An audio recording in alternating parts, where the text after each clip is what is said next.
Okay guys, so ngayon ay nandito tayo sa sign up form ng Xland.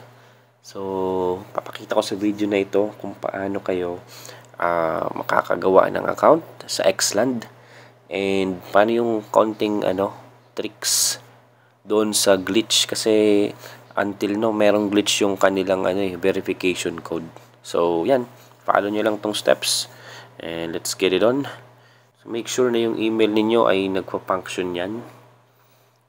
So yan, nalagyan na natin ng ibang details, yung verification code na lang. Ito yung medyo tricky part kasi nga meron pa siyang glitch as of now. So pag click mo yung get code, ang lalabas dyan is undefined. Ayan ha. So ang daming nagre-reklamo nito ngayon.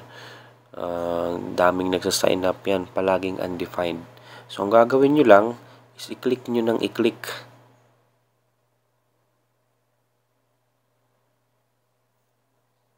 Sige, hintayin natin ha. So nung akong gumawa ko ng account, makailang beses ako nag-click nito eh. So sabi nga nung sa nabasa ko doon sa Telegram, spam clicks daw. Tingnan natin.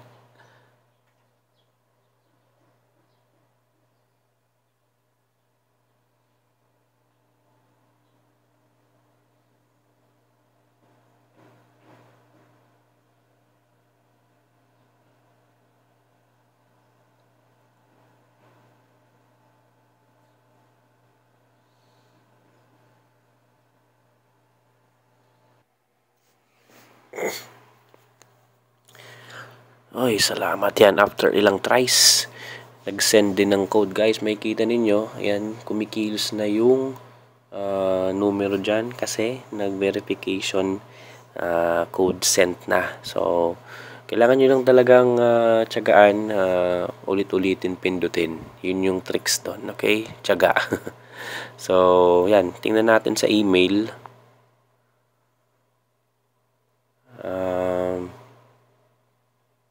Kung hindi natin makita sa primary mail, punta natin yung sa spam.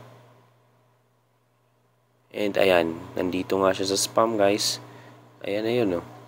730057.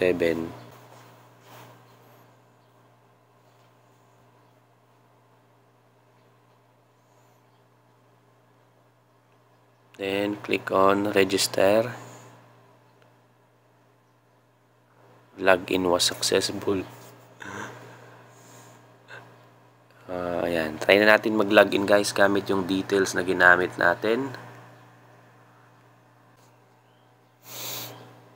Okay.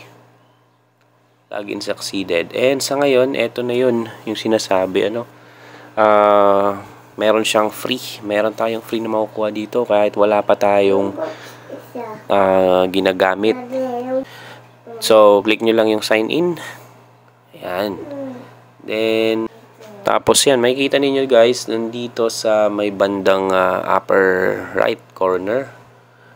Meron tayong libreng 3,600 dyan. 3,600 na GPP. GPP ang tawag dyan. Yan, ito yun, GPP.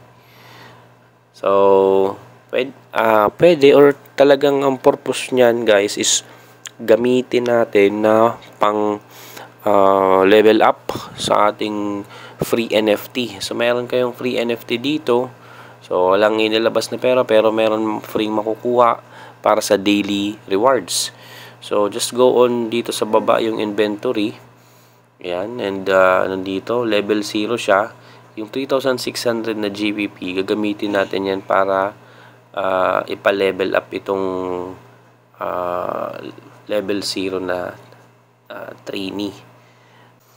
Okay, so galing dito sa homepage, click natin tong sa baba guys, itong mall.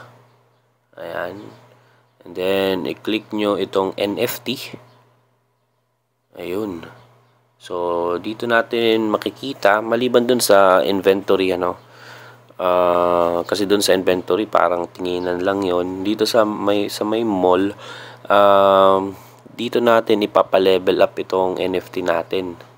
So, meron din dyan illustrations, pero sa ngayon, yan.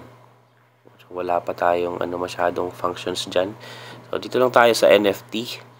Just click on that, and lalabas ito. So, dito natin papa-level up. Just click on level up, and makukonsume natin yung 3.6 na yan, guys. Yan. Ubusin natin yan. So, skip ko na para mabilisan.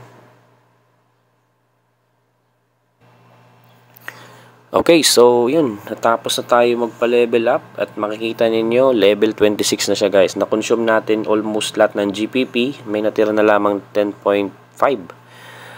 So yan, level 26 yung magiging sagad niyan as of now. Dahil sa libreng tokens dito sa laro. But ang magiging maximum nito is level 50. Makikita ninyo, ito yung level cap niya. So, ma-achieve natin yan. Mas mataas daw yung level, mas madami yung rewards na makukuha natin daily. Okay? So, yan muna sa ngayon. Ganyan yung paano kung mag-register and then magsimula dito sa Xland. Watch out sa launch nito sa September 28. Malapit na yan, guys. So, tune in dito sa ating channel para sa mga susunod pang videos dito sa about sa Xland. Okay, thanks for watching, guys. Bye-bye.